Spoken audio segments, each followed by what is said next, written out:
Dulu, teori adalah segalanya cuy.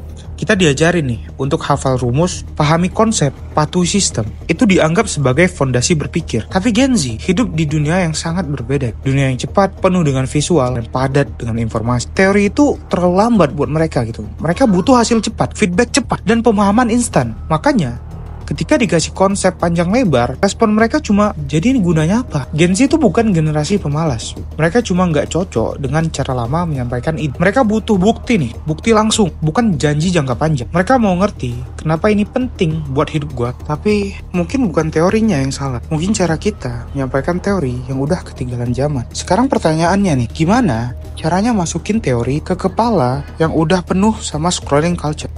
Kalau Gen Z nggak suka teori, bukan berarti mereka nggak suka belajar sih. Mereka mungkin cuma butuh cara yang berbeda. Nah, teori hari ini nggak bisa cuma dibaca, tapi harus bisa dilihat, dirasakan, dan dialami. Kita masukin konsep besar ke dalam cerita kecil. Kita bungkus ide kompleks jadi video 60 detik yang kena di hati cuy. Ini bukan menyederhanakan, ini menerjemahkan. Contoh, teori psikologi tentang self-esteem. Gak usah pakai textbook nih, cukup ceritain gimana seseorang itu struggling karena validasi sosial itu udah nyampe cuy. Konten edukatif yang viral hari ini bukan yang paling lengkap, tapi yang paling relate, yang ngasih satu kalimat yang bikin orang mikir gitu. Anjir, ini gue banget. Teori yang hidup bukan teori yang dihafal, tapi yang dirasain. Jadi, tugas kita hari ini bukan buang teori, tapi konversi teori jadi bentuk yang bisa di-feel. Bisa lewat konten, dialog, atau pengalaman. Karena kalau teori tetap diajarkan dengan cara kuno, kita bukan lagi mendidik generasi baru cuy, tapi memaksa mereka jadi generasi yang lama.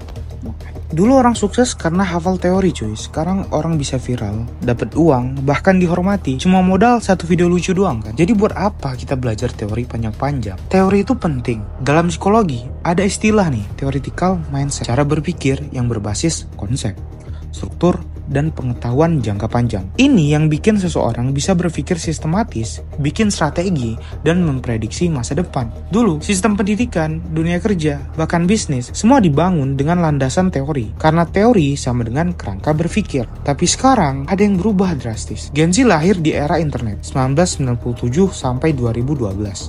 Mereka tumbuh bareng YouTube, Google, Instagram, dan TikTok. Menurut studi dari McKinsey 2022, Gen Z itu punya rentang fokus hanya 8 detik. Lebih suka belajar lewat video dan pengalaman. Kurang responsif terhadap gaya belajar konvensional. Sementara itu, menurut Howard Gardner, teori kecerdasan majemuk, banyak Gen Z yang dominan di kecerdasan visual, kinestetik, dan interpersonal, bukan linguistik atau logika abstrak seperti generasi sebelumnya. Artinya, mereka butuh teori yang bisa dirasa, bukan cuma dibaca. Bayangin nih, kamu diceramain anak Gen Z soal konsep resiliensi. Dijelaskan pakai definisi psikologi. Panjang gitu, mereka bakal zonk. Tapi coba kasih mereka kisah nyata gitu, anak muda yang bangkit dari kegagalan startup, terus bikin bisnis baru dan berhasil. Mereka akan nonton sampai habis, bahkan mungkin nangis.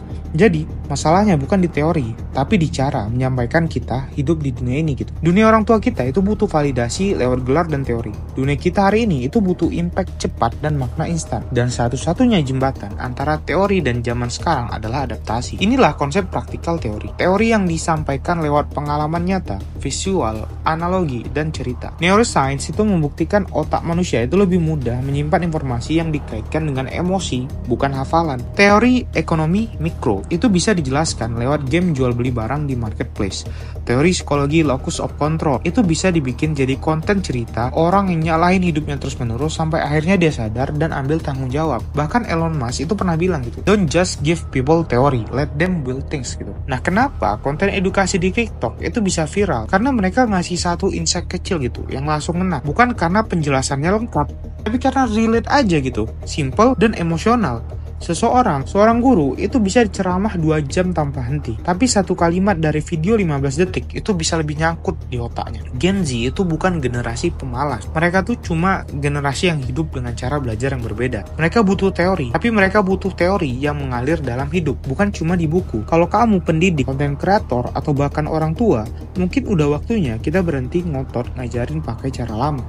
Bukan nurunin standar, tapi naikin empati. Karena teori tanpa praktek itu lumpuh, dan praktek tanpa teori itu buta cuy. Nah, itulah kenapa kalau lu lihat anak-anak Gen Z zaman sekarang itu susah banget, nggak masuk gitu pelajaran ke dalam otaknya ya. Karena emang mereka udah didesain dari awal otaknya seperti itu. Karena apa? Karena perkembangan zaman itu mereka udah tumbuh dengan media sosial, mereka udah tumbuh dengan internet, mereka udah mendapatin semua informasi. Mereka mudah untuk mencari yang namanya informasi, tapi mereka susah untuk mencari yang namanya pengalaman. Orang zaman dulu kenapa bisa lebih gampang gitu ya untuk mempelajari sesuatu? Karena ketika mereka mempelajari sesuatu, mereka langsung merasakan cuy apa yang mereka pelajari. Mereka nggak bisa untuk ngecek dulu itu di YouTube, tuh ngecek dulu gitu di TikTok, ngecek dulu gitu di Instagram atas apa yang dipelajari gitu. Itulah kenapa buat kalian yang punya pemikiran seperti ini, coba komentar di bawah gitu. Apakah hal ini relate ke kalian? Karena gue seneng banget kalau kalian komentar di bawah.